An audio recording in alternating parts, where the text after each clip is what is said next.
Rajamouli Mahesh Babu and Prithviraj కి ఇచ్చిన అసాధ్యమైన ఛాలెంజ్. ఒక షాట్ కి దాదాపు 94 నుంచి 97 రీటేకులు.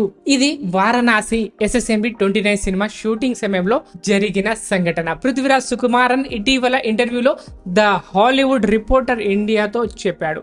ఇది అతిశయోక్తి కాదని స్పష్టంగా చెప్పాడు. రాజమౌళి పెట్టిన ఈ ఛాలెంజ్ ఎలా ఉంది తెలుసా? ఛాలెంజ్ ఎలా ఉంది అంటే, మార్నింగ్ నుంచి ఒకే షాట్ మొదలైంది. మహేష్ బాబు పృథ్వీరాజ్ లంచ్ టైం వచ్చేసరికి కూడా షాట్ పూర్తి అస్సలు కాలేదు. రాజమౌళి త్వరగా తిని రండి అని అన్నాడు, కానీ రెండో ముద్ద నోట్లో పెట్టే ముందే షాట్ రెడీ అని తిరిగి సెట్ కి పిలిచాడు రాజమౌళి. సాయంత్రం 6:30, 6:37, 7 వరకు కూడా కొనసాగింది. ఎగ్జిక్యూటివ్ ప్రొడ్యూసర్ ప్యాకప్ సిగ్నల్ ఇచ్చిన రాజమౌళి సంతృప్తి చెందలేదట. చివరకు ఇవాళ ప్యాకప్, రేపు మార్నింగ్ మళ్ళీ చేద్దామని చెప్పాడట రాజమౌళి. ఇక్కడే అర్థమవుతుంది రాజమౌళి ఎంత స్ట్రిక్ట్ గా వర్క్ చేస్తాడనేది. రాజమౌళి పర్ఫెక్షనిజం ఎంతగా ఉందో ఇందులో కనిపిస్తుంది.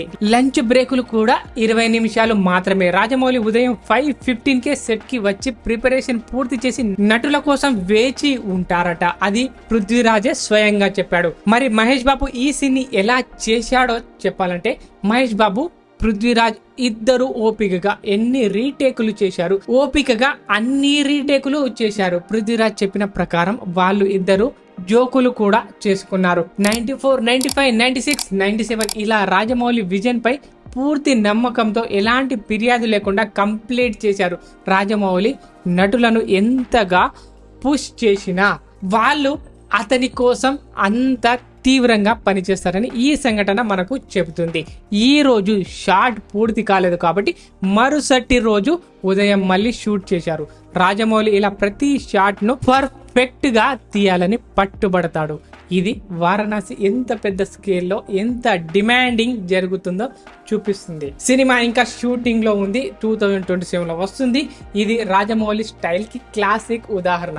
అతను నటులను లిమిట్ కి తీసుకెళ్తాడు, కానీ ఫలితం సాధారణంగా కాదు, అసాధారణంగా ఉంటుంది.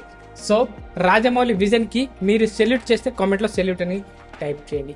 వీడియో నచ్చితే లైక్ చేసి హైప్ చేయడం మర్చిపోదు.